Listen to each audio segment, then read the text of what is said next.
తమ్మును తాము తగ్గించుకొని ప్రార్థన చేసి నన్ను వెదకి తమ చెడు మార్గమును విడిచిన ఎడల ఆకాశము నుండి నేను వారి ప్రార్థన విని వారి పాపములు క్షమించి వారి దేశమును స్వస్థపరచుదును అన్నాడు. ఇక్కడ ప్రభువును ఆరాధించడానికి 3 కారణాలు చెప్తా ఉన్నాడు ఆయన. 3 కారణాలు. 1, నేను మీ ప్రార్థన ఆలకిస్తాను, వింటాను అన్నాడు. 2, మీ పాపములు క్షమిస్తాను అన్నాడు. మీ దేశమును స్వస్థపరుస్తాను అన్నాడు. 3 విషయాలు. ఈ 3 విషయాలను బట్టి దేవుణ్ణి మనం ఆరాధించాలి. మొదటి విషయం, ప్రార్థన వినే దేవుడు, ప్రార్థన విని అంగీకరించే దేవుడు. ఈ మాట మనం గమనించాల. రెండవ మాట వారి పాపములు క్షమించి అంటాడు. పాపములను క్షమించే దేవుడు. మూడవ మాట, దేశమును స్వస్థపరచదును అన్నాడు. ఈ 3 మాటల దగ్గర మనం ఏమి ఆలోచించాలి అని అంటే, ఈ రోజున మిమ్మల్ని అందరినీ ఒక ప్రశ్న అడుగుతా. మన దేశం బాగుందా? ఈ రోజున మన భారతదేశం బాగుందా? ఈ రోజున మన భారతదేశం బాగుందా? ఇది నా ప్రశ్న. దుర్గయ్య చెప్తావా? మన భారతదేశం బాగుందా? బాగలా. ఏం బాగలా?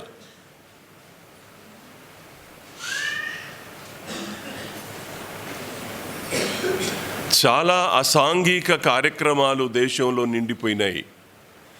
చీకటితో భారతదేశం కృంగిపోయి ఉంది. చీకట్లో ఉంది భారతదేశం ఈ రోజున రాష్ట్రాల పరిస్థితులను తీసుకుంటే ప్రతి రాష్ట్రంలో లక్షల కోట్ల రూపాయలు అప్పుల్లో కూరుకుపోయింది దేశం. మన భారతదేశం లక్షల కోట్ల రూపాయలతో కూరుకుపోయింది, అప్పుల్లో ఉంది భారతదేశం. అన్ని రాష్ట్రాలు ఇంచుమించుగా అప్పుల్లోనే ఉన్నాయి. ఏ రాష్ట్రంలో కూడా మిగులు బడ్జెట్ ఎక్కడ కనబడట్లా. ప్రతి రాష్ట్రంలో వ్యభిచారం, దొంగతనం, డ్రగ్స్ సంబంధిత అసాంఘిక కార్యక్రమాలు దేశంలో నిండి ఉన్నాయి. ఎక్కడ సరి అయినటువంటి శాంతి లేదు. ఎప్పుడు దేశంలో ఇవన్నీ కరువైనాయో అప్పుడు ఆ దేశం పాడైనప్పుడు ఆ పాడు అవడానికి గల కారణం ఎవరు అనంటే మళ్ళీ తిరిగి మన దగ్గరికి వస్తుంది. మనమే. దేశం అంటే గురజాడ అప్పారావు గారు ఏమన్నాడు? దేశం అంటే మట్టి కాదోయ్, దేశం అంటే మనుషులోయ్ అన్నాడు. సో దేశం అంటే మనుషులు, అంటే మనం.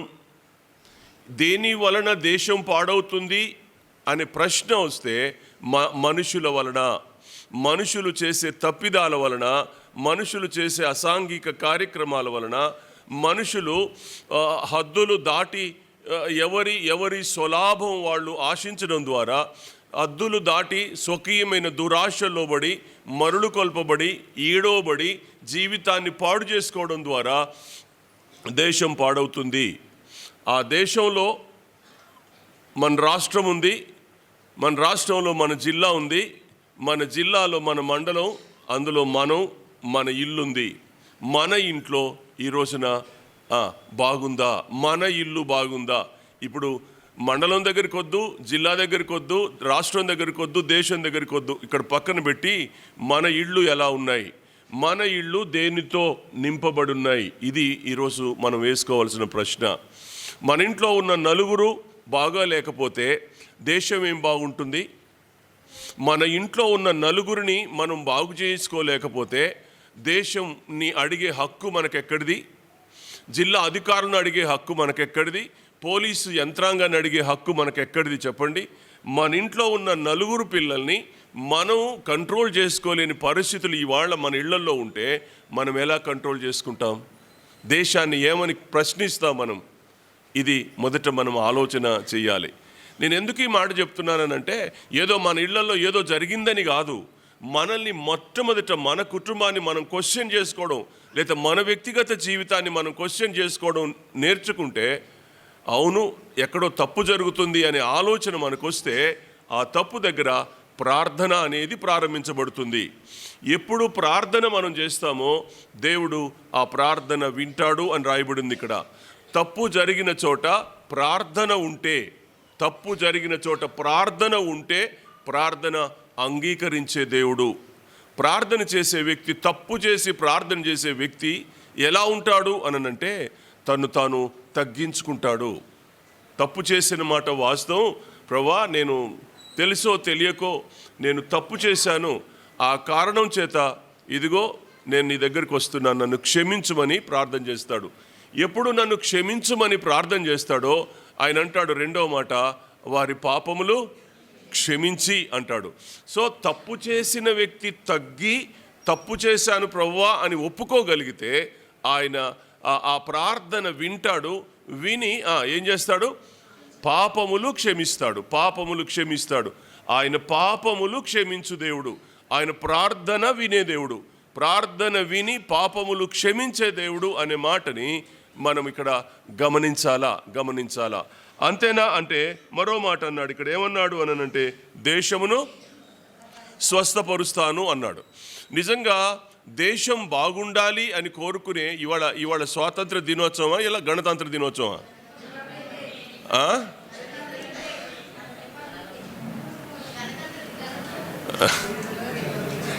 నేను స్వాతంత్ర దినోత్సవమా గణతంత్ర దినోత్సవం అంటే ఆంటీ ఏమంటుంది?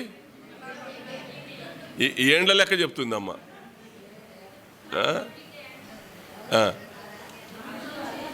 సరే ఇంకా మాట్లాడకండి.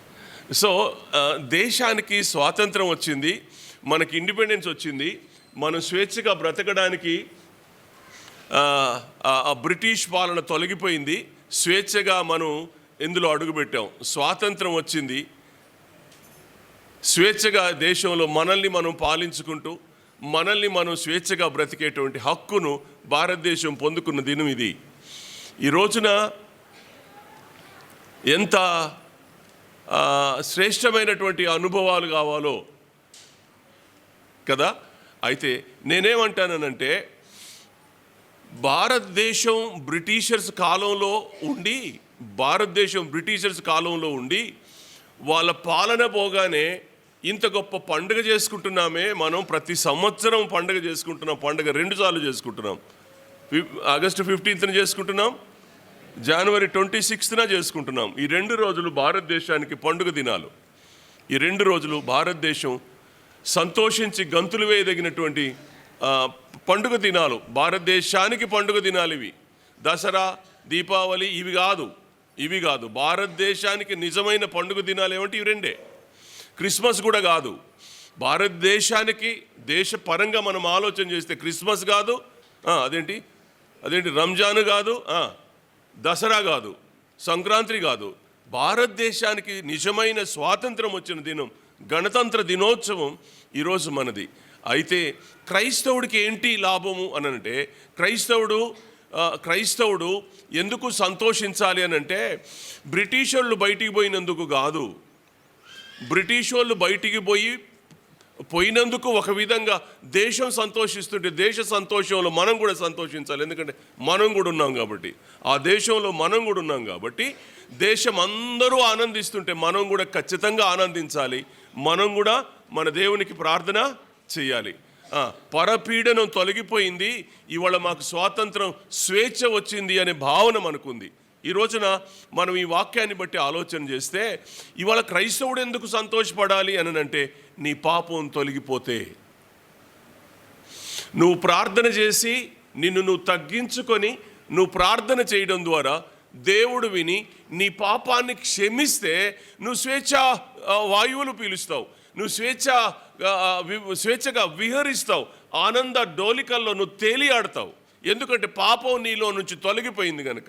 యేసయ్య రక్తంలో ఎవరి పాపం కడగబడుతుందో, యేసయ్య రక్తం ఎవరిని క్షమిస్తుందో, ఎవరిని కడుగుతుందో వాళ్ళు చీకటి, లోకం, పాపం అనే ఈ 3 నుండి విడుదలయ్యాడు గనుక బ్రిటిష్ కాలంలో నుండి దేశం విడుదలైనందుకు దేశం సంబరపడుతుంది.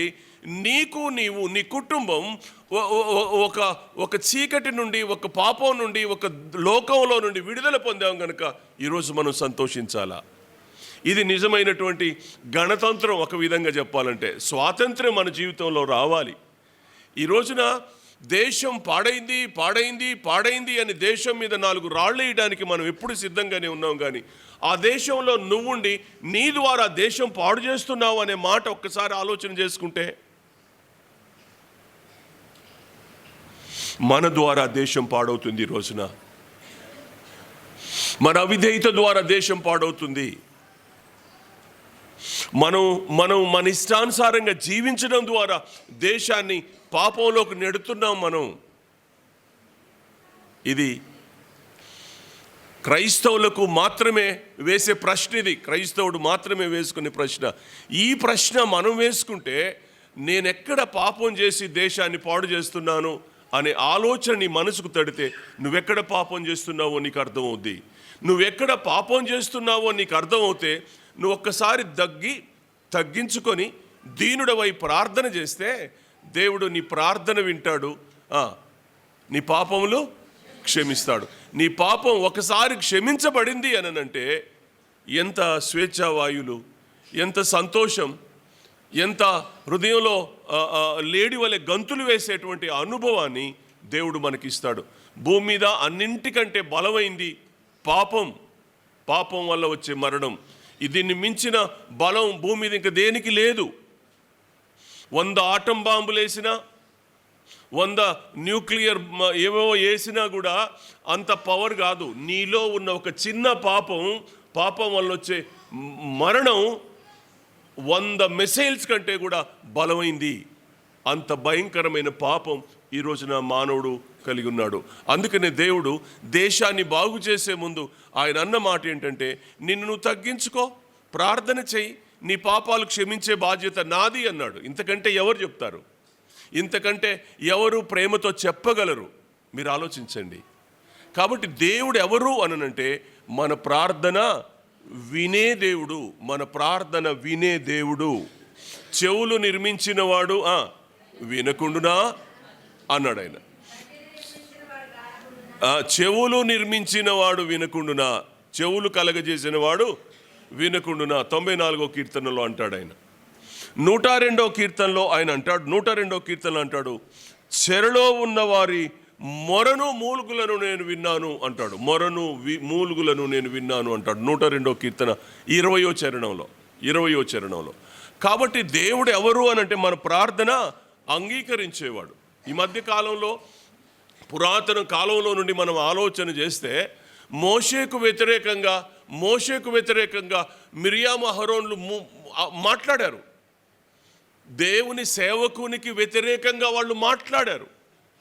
యెహోవా ఆ మాట వినెను అని సంఖ్యాకాండం 12వ అధ్యాయం 2వ వచనంలో రాయబడింది. సంఖ్యాకాండం 12వ అధ్యాయం 2వ వచనంలో యెహోవా వారి మాట వినెను. దేవుడు వింటాడు. నువ్వు మాట్లాడుకునే మాట, నువ్వు చాటుగా మాట్లాడుతున్నావా, నువ్వు నేటుగా మాట్లాడుతున్నావా, నువ్వు పాపాన్ని గురించి మాట్లాడుతున్నావా, నువ్వు పరిశుద్ధతను గురించి మాట్లాడుతున్నావా, నువ్వు దేన్ని గురించి నువ్వు మాట్లాడినా. అందుకని అన్నాడు, క్రొత్త నిబంధనలకు వచ్చినప్పుడు, మీరు గదుల్లో రహస్యంగా మాట్లాడుకునే మాటలు మేడల మీద, మిద్దెల మీద వినిపించబడతారే. నాన్న కొంచెం పిల్లల్ని, పాపా పిల్లల్ని కొంచెం అరవనీకు, దగ్గర తీసుకో, ఒళ్ళోకి తీసుకో అమ్మా. కాబట్టి దయచేసి ఆలోచన మీరు చేయాలని మనం చేస్తున్నాను.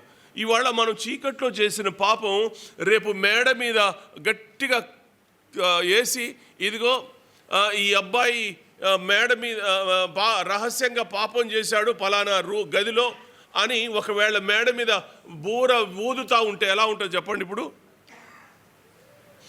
ఈ అబ్బాయి పలానా దగ్గర కూర్చొని పాపం చేస్తున్నాడు అని మేడ మీదకి వచ్చి వినిపిస్తుంటే ఎలా ఉంటుంది? ఆ అబ్బాయి బయటకు వచ్చి ఆ స్వరం వింటే, వాళ్ళ అమ్మ వచ్చి స్వరం వింటే, వాళ్ళ నాన్న వచ్చి స్వరం వింటే, వాళ్ళ బంధువర్గం వచ్చి స్వరం వింటే, వాళ్ళ క్లోజ్ ఫ్రెండ్స్ వచ్చి స్వరం వింటే, ఆ స్వరం మేడ మీద ఎవడరా మాట్లాడేది, ఎవడరా వాడు నా గురించి బయట చెప్తున్నాడని కోపం వస్తుంది. కానీ కోపం కాదు, అది నిజం. అది నిజం. ఇప్పుడు మాట్లాడేది మనిషి అయితే కొడతాం మనం, కానీ ఇప్పుడు మాట్లాడేది మనిషి కాదు, దేవుడే స్వరం ఎత్తి మాట్లాడతాడు. ఆ రోజు నేను చేస్తాం. ఉట్టి బూర శబ్దం మాత్రమే వినబడుద్ది, మనిషి కనబడడు. కనబడని మనిషికి నువ్వు శిక్షను విధిస్తావా? కనబడని మనిషిని నువ్వు శిక్ష విధిస్తావా? దేవుడు ఆకాశంలో నుంచి మాట్లాడగలడు కదా. కానీ గదిలో మనం చేసే ప్రతి పాపం మేడ మీద ఆయన విని రేపు అంతా అందరికీ వినపడేటట్టు చెప్తా ఉంటే ఆవిడ ఎంత సిగ్గుపడతామండి. అందుకని కుటుంబాలలో మొట్టమొదట ఉన్న ఆ పాపం తాలూకు, ఆ చీకటి తాలూకు, ఆ లోకం తాలూకు పాప నుంచి మనం విడుదల పొంది స్వతంత్రులం అవ్వాలి. ఆ స్వాతంత్రం ఎప్పుడైతే వస్తుందో దేవుడు అద్భుతంగా మనల్ని హెచ్చిస్తాడు. మనల్ని బట్టి మన దేశం బాగుపడుతుంది, మనల్ని బట్టి మన దేశం బాగుపడుతుంది. మన దేశాన్ని బాగు చేసుకోవాల్సిన పని ఇవాళ క్రైస్తవ సంఘాల మీద ఆధారపడింది. నేను అదే చెప్తా ఉన్నాను. క్రైస్తవ సంఘాల మీద ఎంత భారం ఉంది అని అంటే, ఇవాళ క్రైస్తవ సంఘాలే ప్రార్థన చేయకపోతే, క్రైస్తవ సంఘాలే పాపాన్ని దిద్దుకోకపోతే, క్రైస్తవ సంఘాలే పాపంలో నుంచి విడుదల కాకపోతే మరి ఎవరు? లోకం, వాళ్ళకు బైబిల్ తెలియదు, వాళ్ళకు దేవుడు తెలియదు, వాళ్ళకు దేవుని ప్రేమ తెలియదు, వాళ్ళెలా పాపంలో నుంచి బయటకు వస్తారు? అన్నీ తెలిసిన మనమే బయటికి రాకపోతే, ఇవాళ అన్నీ తెలిసిన మనమే బయటికి రాలేకపోతే మరి మనల్ని బట్టే కదా దేశం సర్వనాశనం అయ్యేది. ఎవరి మీదనో వేలెట్టి ఎవరినో ఇలా చూపించకుండా నేనే చేస్తున్నాను అనే భావన ఎప్పుడైతే వస్తుందో మనం తగ్గి దేవుని దగ్గరికి వెళ్ళి మొరపెట్టుకొని ప్రార్థన చేసే ఆ అనుభవం మనకు వస్తుంది. ద్వితీయోపదేశకాండం 4వ అధ్యాయంలో ఒక మాట ఉంది చూడండి. ద్వితీయోపదేశకాండం 4వ అధ్యాయం 36వ వచనం.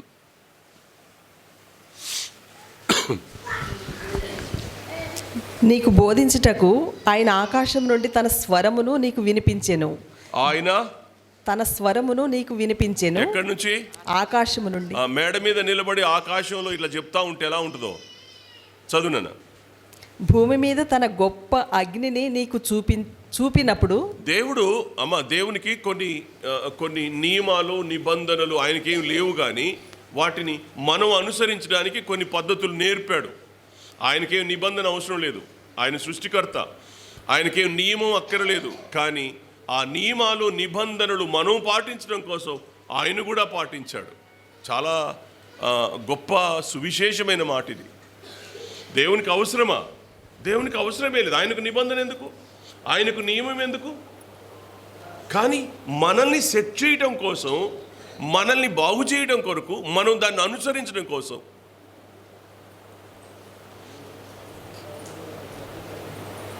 ఫాలో మీ ప్రోగ్రాంలో ఒక ఎపిసోడ్లో ఒక స్కిట్ చేశాం మేము. ఆ స్కిట్లో నేను కాలు మీద కాలేసుకుంటే నా మనవడు కాలు మీద కాలేసుకున్నాడు, నేను చేతులు వెనక్కి పెట్టి నడుస్తుంటే వాడు నడిచాడు, నేను చెప్పులు విడిచి జాగ్రత్త పెడితే వాడు చెప్పులు పక్కన పెట్టాడు, నేను పుస్తకం చదువుకుంటుంటే వాడు పుస్తకం చదువుతూ ఉన్నాడు. ఇవన్నీ ఒక మోరల్స్ అనమాట. అంటే పెద్దవాళ్ళు ఏం చేస్తే చిన్నవాళ్ళు అది చేస్తారు అని ఒక మెసేజ్ ఇచ్చాం పిల్లలకి. ఆ రోజున ఒక మెసేజ్ ఇచ్చాం. ఆ మెసేజ్ చాలా మందిలో వర్కౌట్ అయింది కూడా, చాలా మందిలో వర్కౌట్. ఈ మధ్య కూడా ఎవరో అన్నారు అది విని. సో ఎందుకు చెప్తున్నాను ఈ మాట అనంటే, ఈ రోజున మన క్రైస్తవ కుటుంబాలే ఆదర్శంగా లేకపోతే లోకం ఏం కావాలి?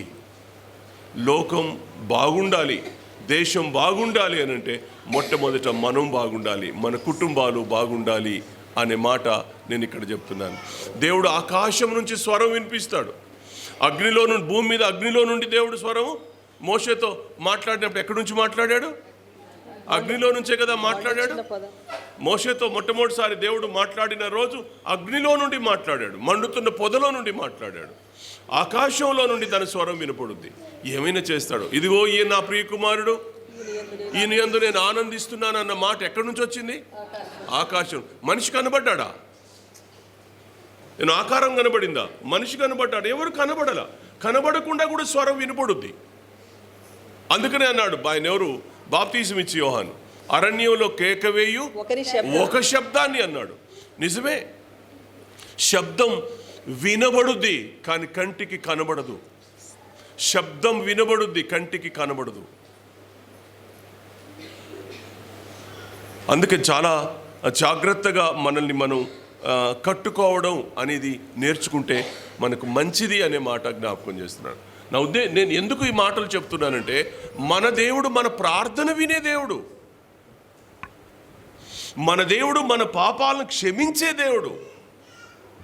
ఈ రెండు మన చేతిలోవే. దేశాన్ని స్వస్థపరిచే పని ఆయన చూసుకుంటాడు. బేసికల్గా మన ముందున్న సవాలేంటి? ప్రార్థన చేయడం. బేసికల్గా మన ముందున్న సవాలేంటి? ప్రార్థన చేయడం. ప్రార్థన చేయడం నీకు చేతనవుద్ది కదా. పాపం ఒప్పుకోవడం నీకు చేతనవుద్ది కదా. అవుద్దా కాదా? ప్రార్థన చేయడం మనకు చేతనవుద్ది, మన పాపం ఒప్పుకోవడం మనకు చేతనవుద్ది. ఈ రెండు మనం చేస్తే దేశాన్ని బాగు చేసే పని ఆయన చూసుకుంటాడు.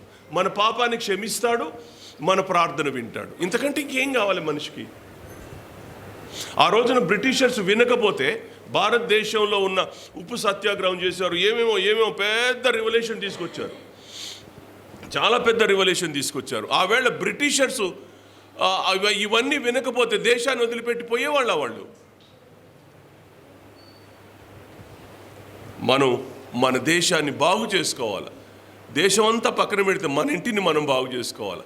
మన సంఘాలను కనీసం మనం బాగు చేసుకోవాలి. ఫైనల్గా నేను చెప్తున్నాను, అట్లీస్ట్ నీ ద్వారా నీ సంఘం బాగుపడాలి. నీ ముందు కంటికి కనబడేది నీ సంఘమే. నీ ఇంటి తర్వాత నీ కంటికి కనబడేది ఏది చెప్పండి? సంఘమే.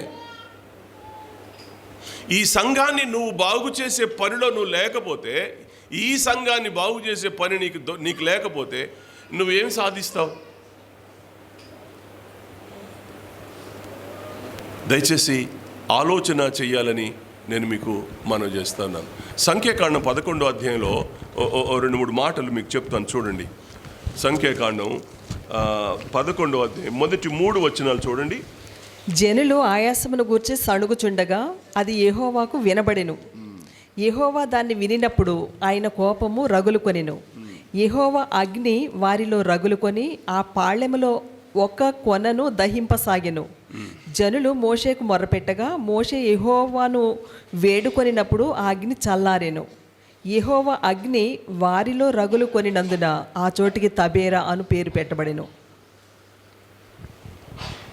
ఈ మాట మీరు చూడండి. ఆ రోజున వాళ్ళంట జనుల ఆయాసమును గూర్చి సనుకొనుచుండగా, జనుల ఆయాసమును గూర్చి సనుగుచుండగా అది యెహోవాకు వినబడెను.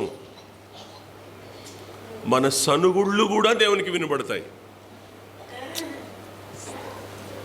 ఏం చేశాడు దేవుడు? నాకు ఈ కార్యం జరగట్లేదు ఏంటి?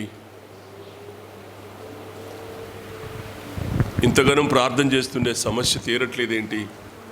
చాలాసార్లు లోపల మనం అనుకుంటూ ఉంటాం. అది కూడా దేవునికి వినబడుద్ది. దేవునికి వినబడనిది ఏది కూడా ఉండదు. అన్నీ వినబడతాయి దేవునికి. ఈ మాటని మనం ఆలోచన చేయాలి. ఇక్కడ నేను ఒక మాట మీకు జ్ఞాపకం చేస్తాను. ఇక్కడ ఏం జరిగింది అని అంటే, వాళ్ళు సనుక్కోగానే యెహోవా దాన్ని వినినప్పుడు ఆయన కోపము రగులుకొనెను. మీరు వినాలి ఈ మాట. వాళ్ళు సనుక్కుంటున్నప్పుడు ఈయన విన్నాడు. ఈయన వినగానే ఆయన కోపం రగులుకుంది అన్నాడు. ఆయన కోపము రగులుకుంది. అమ్మా, ఆ పాప పేరేంటిరా? మౌనిక, నీ వెనకాల ఉన్న పాప పేరేంటి? పూజితగా. ఏం చెప్పాను చెప్పు. ఏం చెప్పాను రా? మందిరంలోకి వచ్చినప్పుడు వాక్యం వినాలి. ఓకేమా? మనసు ఎక్కడో పెట్టొద్దు బిడ్డ. మనసు ఎక్కడో పెట్టి నువ్వు కూర్చుంటే నీకు ప్రయోజనం ఏంటి బిడ్డ? మంచిగా సిద్ధపడి ప్రార్థన చేసుకొని మందిరానికి వచ్చావు, చక్కగా కానుక తీసుకొని వచ్చావు, చక్కగా కూర్చున్నావు, మర్యాదగా మంచిగా ముసుకేసుకున్నావు. కానీ వాక్యం వినకపోతే ఓకే వాక్యం మీద కాన్సన్ట్రేట్. అటు ఇటు చూడొద్దు, మనసు వాక్యం మీద పెట్టు. ఇప్పుడు దేవుడు వాళ్ళ సనుగులు విన్నాడు. వాళ్ళ ఆయాసం, వాళ్ళకి ఏదో ఆయాసం వచ్చింది. వాళ్ళ ఆయాసం ఏంటంటే 4వ వచనంలో చెప్తాడు. వాళ్ళ ఆయాసం ఏంటంటే 4వ వచనంలో చెప్తాడు.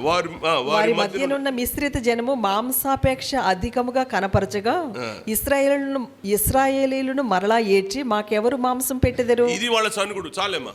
వాళ్ళ సనుగుడుకు ప్రధానమైన కారణం ఇదే. వాళ్ళ సనుగుడు కారణం ఏదంటే మాంసాపేక్ష. బాగా తినాల. రోజు ఏదో ఫుడ్ పెడుతున్నాడు, ప్రతిరోజు ఏదో ఫుడ్ పెడతా ఉన్నారు. ఈ ఫుడ్ కాదు, మాంసాపేక్ష కలిగిన వారై మాంసం మీద ఆలోచన పెట్టుకొని వాళ్ళు ఆయాసపడుతున్నారంట. ఆయాసపడుతూ వాళ్ళు సనుకుంటున్నారు. దేవునికి కోపం వచ్చి దేవుడు విన్నాడు. మాకు మాంసం లేదు. పరలోకంలో నుంచి మన్నాను కురిపిస్తే మన్నా కంటే మంచిదనుకున్నారు వాళ్ళు. మాంసం మన్నా కంటే, పరలోకం మన్నా కంటే కూడా మాంసం రుచిగా బాగుంటుంది అని అనుకున్నారు వాళ్ళు. అందుకని ఆయాసపడ్డారు, అందుకని సనుక్కున్నారు. ఆ ఆయాసం, ఆ సనుగుడు వాళ్ళని ఏం చేసిందంటే దేవునికి కోపం వచ్చింది. దేవునికి కోపం రాగానే ఒక మూల నుంచి అగ్ని, అది గుడారాలు వేసుకుంటారు కదా, 12 గోత్రాల వారు 4, ఉత్తరాన 4, దక్షిణాన 4, తూర్పున 4, పడమర 4. 12 గోత్రాల వారు 4 చొప్పున చుట్టూ వేసేసుకున్నారు. ఒక మూల నుంచి అగ్ని రగులుకుంది. ఏం జరిగింది? తగలబడుతుంది. ఇప్పుడు తగలబడుతుంది. ఎంత అనంటే మోషే జోక్యం చేసుకొని ప్రార్థన చేసేదాకా వాళ్ళు వెంటనే 2వ వచనం చూడండి. 2వ వచనం, జనులు మోషేకు మొరపెట్టగా మోషే అహరోనును వేడుకొనినప్పుడు అగ్ని చల్లారెను.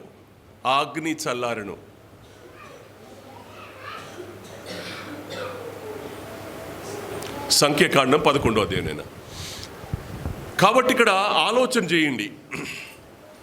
ఇప్పుడు జనులకు ఎవరున్నారు? ఓ పక్క నుంచి అది కాలుతా ఉంటే జనులు దేవుని దగ్గరికి ఎందుకు వెళ్ళాలా? దేవుని దగ్గరికి వెళ్ళి డైరెక్ట్గా వాళ్ళు ప్రార్థన చేయొచ్చుగా. దేవుని దగ్గరికి వెళ్ళడానికి ధైర్యం సరిపోలా.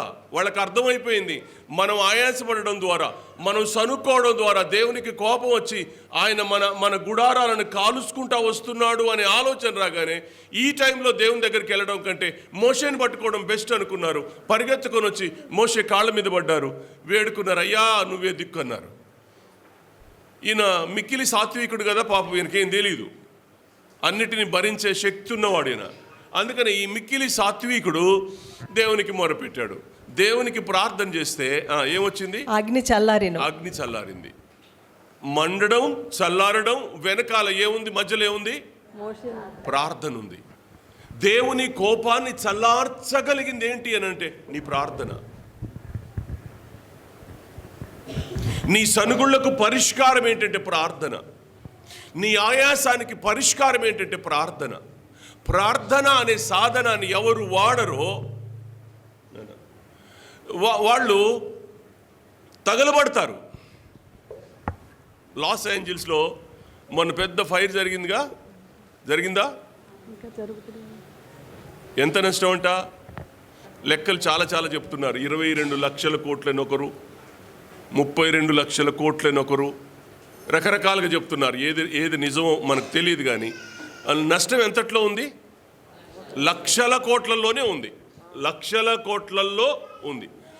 22 లక్షల కోట్లు అని అనుకోండి.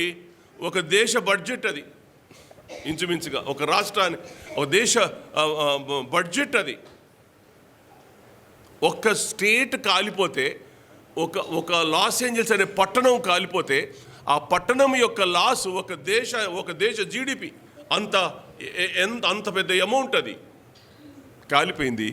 రోడ్డు మీద పడ్డారు. మంట ఎందుకు ఆగలేదో చెప్పండి.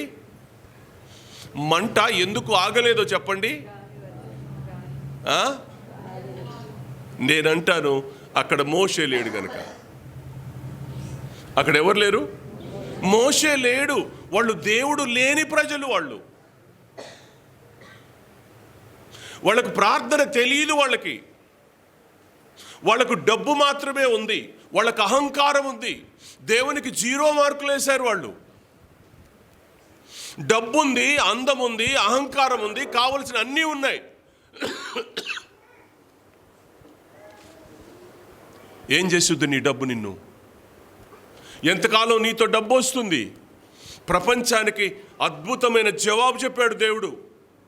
ప్రపంచానికి, లాస్ ఏంజల్స్కి మాత్రమే కాదు, మొత్తం ప్రపంచానికి ఒక అద్భుతమైనటువంటి జవాబునిచ్చాడు దేవుడు. అహంభావంతో ప్రవర్తించి దేవుడు లేడు అనుకొని ఇష్టానుసారంగా ప్రవర్తించే ఎవరికైనా రగులుకుంటుంది. దేవుడు ఏదైనా చేయగలడు. నాకు అనిపించింది, దేవా, మోషే ఉండుంటే వాళ్ళ కొరకు ప్రార్థన చేసేవాడు. పాపం చేసిన మాట వాస్తవమే, దేవుడు లేడు అన్నమాట వాస్తవమే, దేవునికి 0 మార్కులు వేసిన మాట వాస్తవమే. కానీ ఆ పాపుల కోసం ప్రార్థన చేసేవాడు ఒకడు ఉంటే, నేను మన మేడగది సహవాసాన్ని బట్టి నేను స్తుతిస్తున్నాను దేవుణ్ణి. మన పిల్లలు, మన కుటుంబాల్లో ఆర్థిక ఇబ్బందులు, మన కుటుంబాల్లో బలహీనతలు, మన కుటుంబాల్లో మన పిల్లలు చెడిపోతుంటే, మన కుటుంబాలలో ఆర్థికంగా నష్టపోతుంటే, మన కుటుంబాలలో అనారోగ్యాలతో ఉంటే ప్రార్థన చేసే సంఘం మేడగది. 365 రోజులు ప్రార్థన ఈ స్థలంలో జరుగుతుంది. మోషే చేసినట్టు ప్రార్థన చేసే వ్యక్తులు మన సహవాసంలో ఉన్నందుకు నేను దేవుని స్తుతిస్తూ ఉన్నాను. నిజంగా మనమే కానీ ప్రార్థన చేయకపోతే రాజేష్ లాంటి పిల్లలు మారతారా? ఇవాళ ప్రభాస్ వచ్చాడు, ఎంత ఆనందంగా ఉంది. మన బిడ్డలు తిరిగి ఆయన పాదాల దగ్గరికి వస్తుంటే ఎంత ఆనందం ఇది. ప్రార్థన ఆపుతున్నామా? ఆపట్ల. మన ప్రార్థన దేవుడు వింటున్నాడు. మోషే చేసినట్టు నిస్వార్థంగా మన బిడ్డల కొరకు మనం ప్రార్థన చేస్తూ ఉన్నాం. మన బిడ్డలు ఈ రోజున రక్షించబడడానికి ఇష్టపడుతున్నారు, పాపాలు ఒప్పుకోవడానికి ఇష్టపడుతున్నారు, జీవితాలను దిద్దుకోవడానికి ఇష్టపడుతూ ఉన్నారు. ఇంతకంటే మనకేం కావాలా? అది వాళ్ళ ఇల్లు మాత్రమే కాలింది, వాళ్ళ ప్రాణం పోలా. కానీ పాపం చేయడం ద్వారా మన బిడ్డలు కాలిపోతున్నారు. పాపం అనే మంటలో మన బిడ్డలు కాలిపోతుంటే, మన బిడ్డల కొరకు మనం చేసే ప్రార్థన ఇవాళ వాళ్ళని రక్షిస్తుంటే ఎంత ఆనందం అండి. పాపం అనే మంట ప్రతి వ్యక్తిని కాలుస్తుంది. దేవుడు మనల్ని క్షమిస్తున్నాడు, మన బిడ్డల పాపాలను క్షమిస్తున్నాడు, మన పాపాలను క్షమిస్తున్నాడు, మన ఇంటిలో జరుగుతున్న పాపాన్ని క్షమిస్తున్నాడు దేవుడు. తద్వారా సంఘం క్షేమాభివృద్ధి పొందుతుంది, సంఘం దీవించబడుతుంది. కనీస ఆలోచన మనకు రావాలా. సరే, కొద్దిమంది ప్రబుద్ధులు ఉన్నారులేండి, వాళ్ళ ఇంట్లో ప్రార్థన ఉండదు, వాళ్ళ ఇంట్లో ఆరాధన ఉండదు, వాళ్ళ ఇంట్లో ఏమీ ఉండదు. ఇక వాళ్ళ గురించి దేవుడే. మరి ఒకవేళ రేపు ఏదైనా మంట పెడితే ఏం జరుగుద్దో తెలీదు. మనం మంట పెట్టాలని మనం కోరుకోవడం లేదు, కానీ కొన్నిసార్లు భయం వేస్తూ ఉంది. దేవుడు ఏదైనా శిక్షిస్తాడేమో ఆ కుటుంబాలను అనిపిస్తూ ఉంటుంది, ఒక విధంగా భయం వేస్తూ ఉంటుంది. అందుకనే మనం రోజు ప్రార్థన చేసేది దానికోసమే. ఆలోచించండి, ఇవాళ దేవుడు, మన దేవుడు ఎవరు అనంటే ప్రార్థన వినే దేవుడు, పాపిని క్షమించే దేవుడు, దేశాన్ని, మన సంఘాన్ని, మన కుటుంబాన్ని స్వస్థపరిచే దేవుడు. నీ కుటుంబం స్వస్థపరచబడితే చాలదా? నీ వ్యక్తిత్వం స్వస్థపరచబడితే చాలదా? మన సంఘంలో ఉన్న బలహీనతలు స్వస్థత పరచబడితే చాలవా? అంతకంటే సంతోషం ఇంకేం కావాలా? స్వాతంత్ర్యం, దేవుడు నిజమైన స్వాతంత్రం, పాపం విడుదల పొందడం ద్వారానే దేవుడు నిజమైన స్వాతంత్రాన్ని దేవుడు మనకిచ్చేవాడు. ఇవాళ గణతంత్ర వేడుకలు భారతదేశంలో ఎంత గంభీరంగా జరుగుతున్నాయో. అందుకనే అన్నాడు ఆయన, ఒక పాపి క్షమించబడడం ద్వారా పరలోకం. లూకాసు వార్త 15వ అధ్యాయం రాసిన కదా, ఒక గొర్రె దొరకడం ద్వారా, ఒక నాణ్యం దొరకడం ద్వారా, ఒక తప్పిపోయిన కుమారుడు తిరిగి రావడం ద్వారా ఎంత సంతోషం.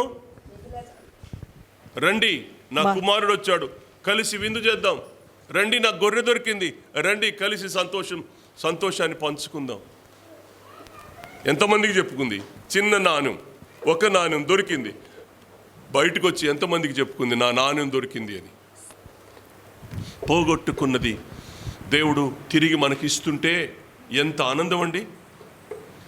పోగొట్టుకున్న మన పిల్లలు ఏమవుతారో అన్న భయాల మధ్య, మన బిడ్డలు మళ్ళీ చేతికి దక్కుతారో లేదో అన్న భయాల మధ్య మన బిడ్డలను దేవుడు క్షమించి, వారి పాపాలను క్షమించి హక్కును చేర్చుకొని భుజాల మీదకి ఎక్కించుకుంటుంటే ఎంత ఆనందం ఇవాళ మనకు.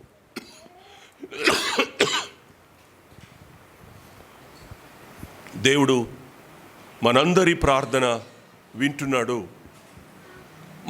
మన బిడ్డల యొక్క పాపాలను ఆయన క్షమిస్తున్నాడు, మన కుటుంబాలను స్వస్థపరుస్తున్నాడు. దీన్ని బట్టి దేవుణ్ణి మనం ఆరాధన చేయాలి. ఆరాధన చేయ బద్దులం మనం ఖచ్చితంగా ఆరాధన చేసే బద్దులం. దేవా, తెలిసి తెలియని ప్రార్థనలు, నోటికి వచ్చి రాని మాటలతో మనం చేసే మన ప్రార్థనలకు దేవుడిస్తున్న జవాబు మన బిడ్డల పాపం క్షమించబడడం. ఇంతకంటే గొప్ప స్వాతంత్రం ఇంక లేదు. మన బిడ్డల్ని దేవుడు క్షమించడం ద్వారా కలిగేటువంటి స్వాతంత్రం మరొకటి లేనే లేదు. దాన్ని బట్టి దేవుణ్ణి మనం ఆరాధన చేద్దాం. కలువరి శిలువలో ప్రభు ప్రాణం పెట్టింది ఎవరి కోసం అనే ప్రశ్న వస్తే, కలువరి శిలువలో ప్రభు ప్రాణం పెట్టాడు అనే ప్రశ్న భూమి మీద వస్తే ఎవరి కొరకు అనగానే ఎవరి కొరకు? పాపి కొరకు. మనం తెలిసి చేస్తున్నాం, తెలియక చేస్తున్నాం. చిన్నపిల్లలు తెలియక పాపం చేస్తున్నారు, పెద్దవాళ్ళు తెలిసి పాపం చేస్తున్నారు. మిరియాము అహరోనులు సనుకోవచ్చా? తెలిసి చేసిన పాపానికి కుష్ఠరోగం వెంటనే నుదుటి మీదకి వచ్చింది. ఎంత అవమానం జరిగింది ఆ రోజున. వాళ్ళ నాన్న ముఖం మీద ఉమ్ము వేయాల్సి వచ్చింది ఆ పిల్ల మీద. మిరియాము ముఖం మీద ఉమ్ము, నాన్న సొంత కన్న తండ్రి ముఖం మీద ఉమ్మేయాల్సిన పరిస్థితి వచ్చింది. దేవుని బిడ్డలారా, మనం తెలిసి చేస్తున్నామా, తెలియక చేస్తున్నామా? రాజేష్ లాంటి పిల్లలు తెలియక పాపం చేశారు. వాళ్ళకేం తెలియదు, వాళ్ళు పసిపిల్లలు వాళ్ళు. కానీ ఇవాళ తెలిసి పాపం చేసేవాళ్ళు ఎంతమంది మనలో? తెలిసి దేవుని సనుక్కునే వాళ్ళు ఎంతమంది? ఆయాసపడే వాళ్ళు ఎంతమంది? దేవునికి విరోధంగా పాపం చేసేవాళ్ళు ఎంతమంది? దయతో